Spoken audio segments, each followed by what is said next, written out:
Okay, guys, hello to everyone. So today I'm going to show you uh, Qbasic. This is the traditional blue screen of Qbasic, and Qbasic Quick Basic also. This is very old. Quick Basic, you can see. Copyright Microsoft Corporation 1982 1990. So this is a very old, very old program. I used to make some games, very basic games, when I was a kid using this program, and I think I like making games because of this. The first time I discovered this, I was using my one of my first computers. Actually, it was a very old computer that I had in the, maybe it was the 2000s. I don't remember. 2001, 2002. I don't remember, but many years ago. And I remember I had MS DOS in my computer. I didn't have Windows 95 or 98 or XP. I had a very old computer. I used to have a very old computer with MS DOS and Windows 3.1. Because I didn't have money, so I got an old computer from one of my uncles. He gave me this computer, and I found out that there was a program with some games in it. And I remember I started with the gorilla.bas.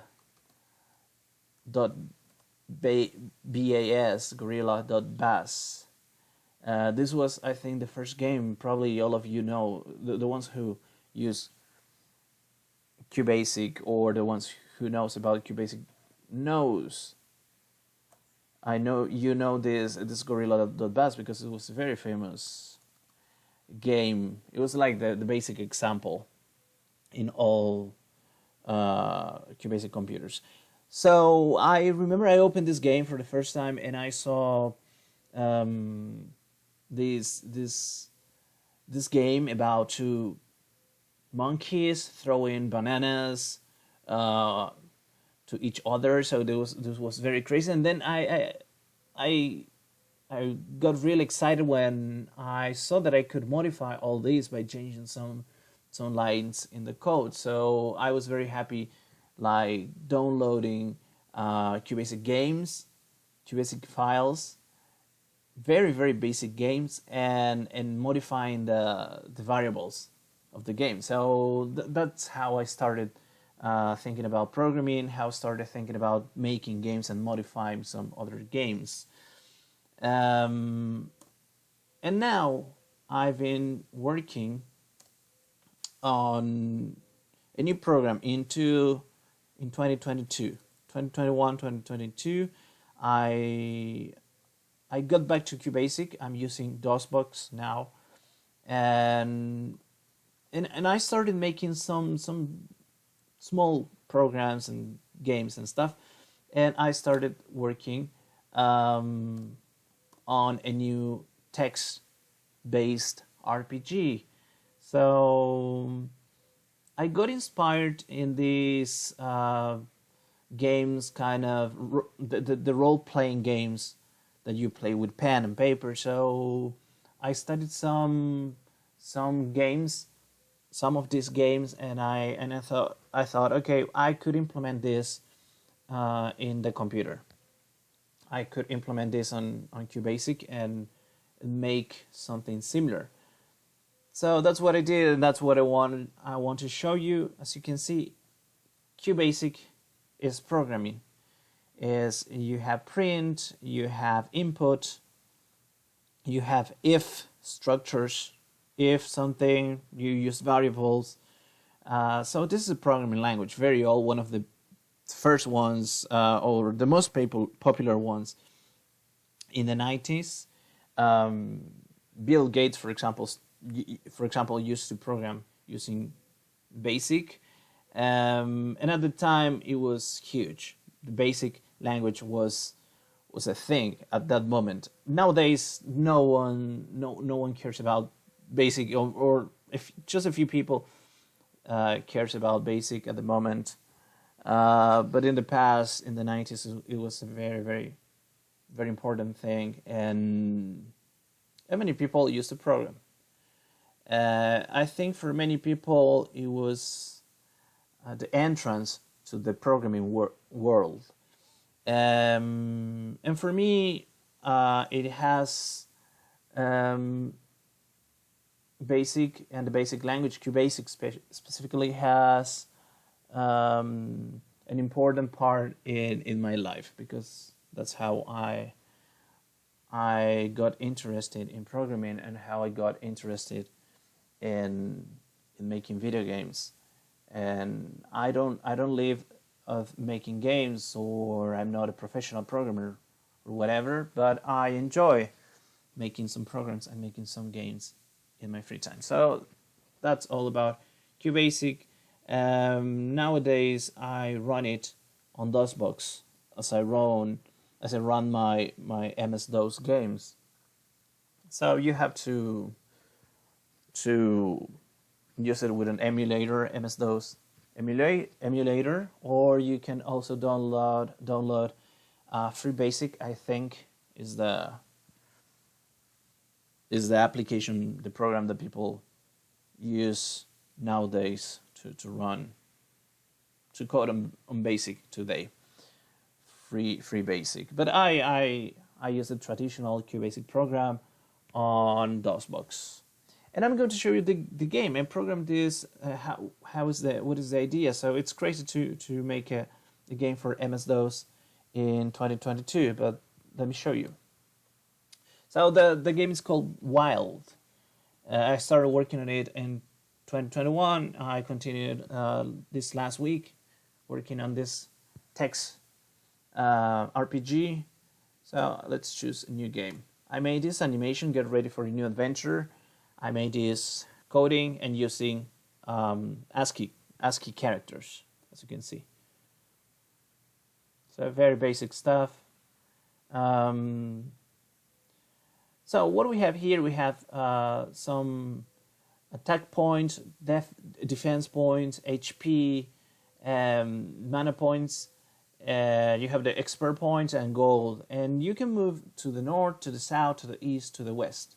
Okay, and every time you move to one of these locations, you will have an encounter, an event.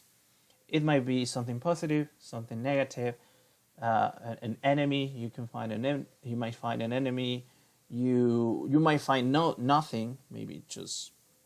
So let me show you. For example, we're going north 1, and it says dice 0. So I base all this game on a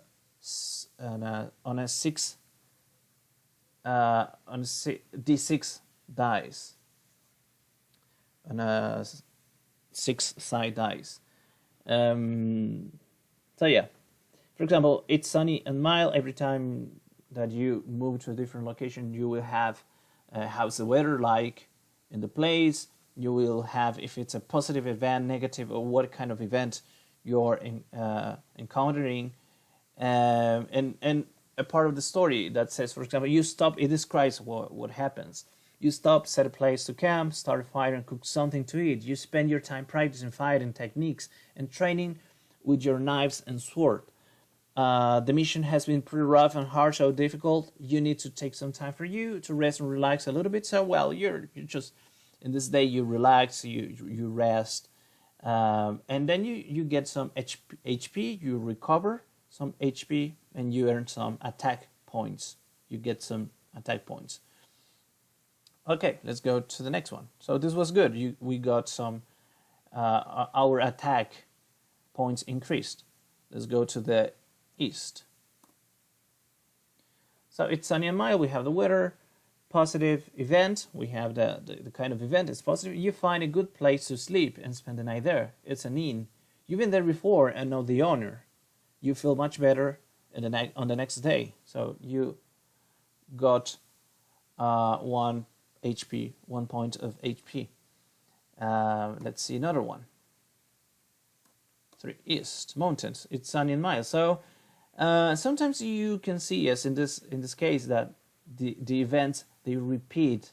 This is something that might be a little bit tiring sometimes. It's not very good, but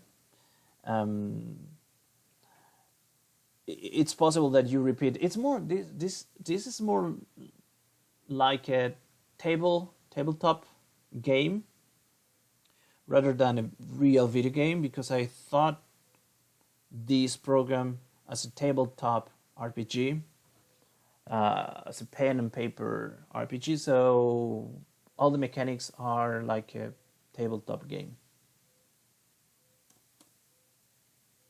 So you found a good place. So as you can see, it repeats many times, the same one.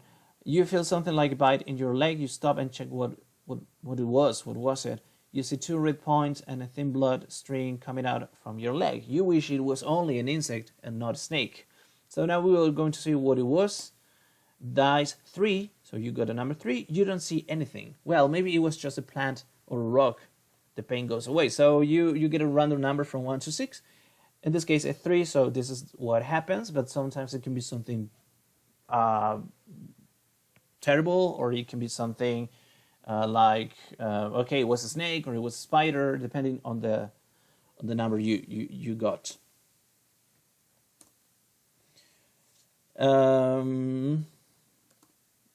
Okay, so in this case we have an accident. You can see accident, another one. So we are losing some HP.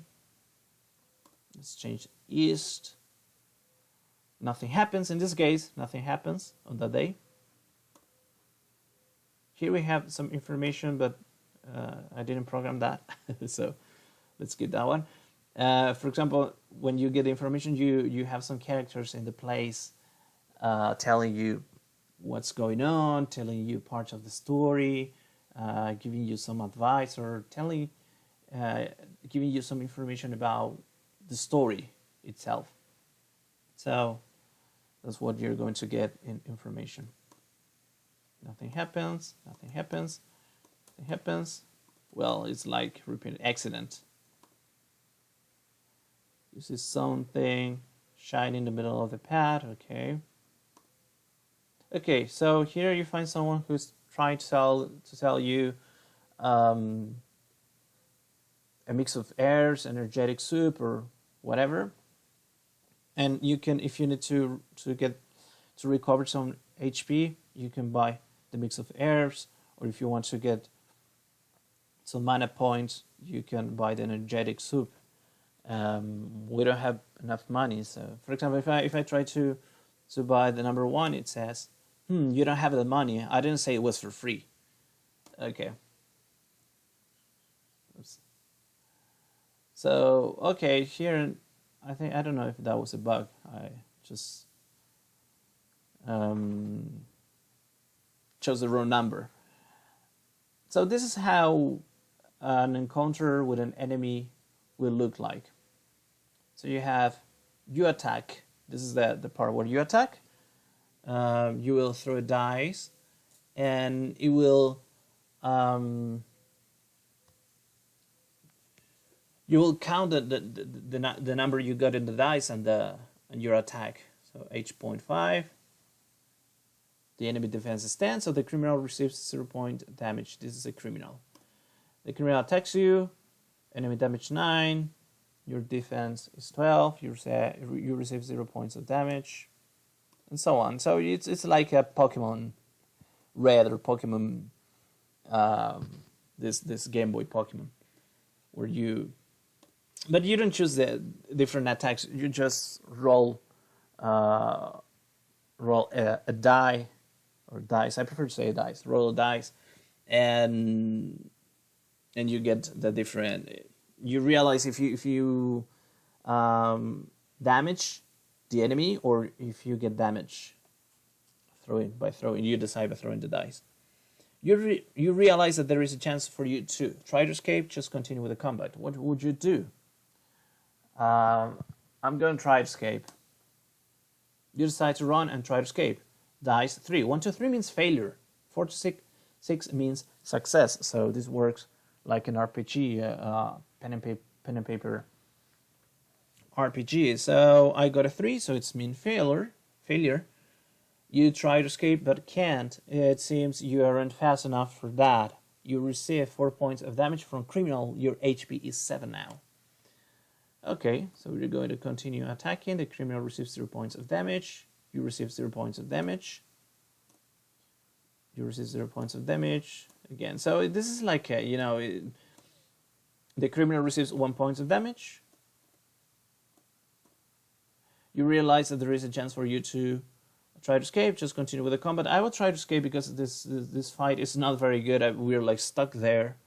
So what would you do? 1. Decide to run, try to escape. 3. Again, I failed. Failure. You try to escape but can't. It seems you aren't fast enough for that. You receive 4 points of damage from criminal. Your HP is 3 now. Okay, so I'm kind of getting I'm having a bad fight here. The criminal receives 1 point of damage. Okay. Let's try to escape again. Okay, you decide to run and try to escape. 5, it means success. So success, you try to escape, you're fast enough to run away. So this is how it works. You move to the north, south, east, or west, and then you will get different positive or negative events. Some negative events will make you lose HP, and some other positive events will make you earn HP points or experience or attack points, or it depends on the kind of event. Let's try one more. North. Swamp. It's dry and very hot. Positive event. Street vendor by the road. He offers you the following items, but I don't have money, so I'm going to just choose 3. No thanks. Would you like to buy something, sir? No thanks. Oh, that's okay then. Let's go north. Accident. You're trying to climb a huge rock that blocks the way and end up falling down.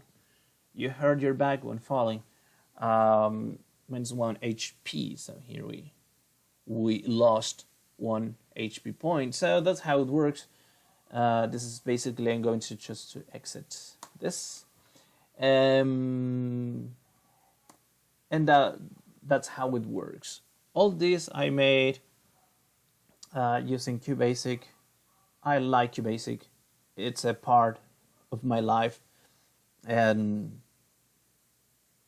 I still enjoy programming on this because I learned the basics of programming using this thing here, this program, and I don't know if there's still people working on this, if there's still people programming on Qbasic, if there is a community, but it's good to make a MS-DOS game in 2022 for people who still play games on MS-DOS, and it's good for me to practice programming. Text games or text adventures are a really good option for people who want to practice programming and who want to learn. And it's good for writing, it's good for practicing my English also, and practice and to use my creativity. So this is what I'm doing now, working on Qbasic. I will continue. I also make other things on Godot, and I make games on GameMaker 8.0. That is the old version of GameMaker, very basic. That's another program that I used to use when I was kind of a kid. Yeah, so this is it. I will continue updating. Maybe I will make. I will play the game and record a playing session. One of these sessions playing this game to show you later, because I will continue working on this. I put this on GitHub. It's the first time I upload something on GitHub. I don't know how it works.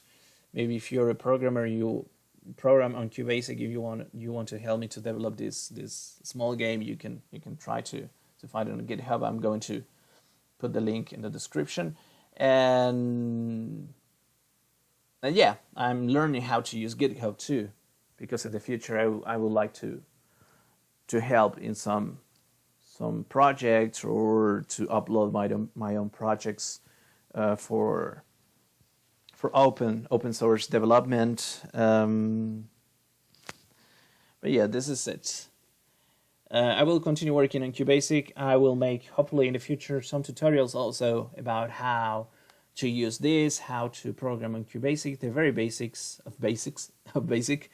And yeah, I will spend some time using this program.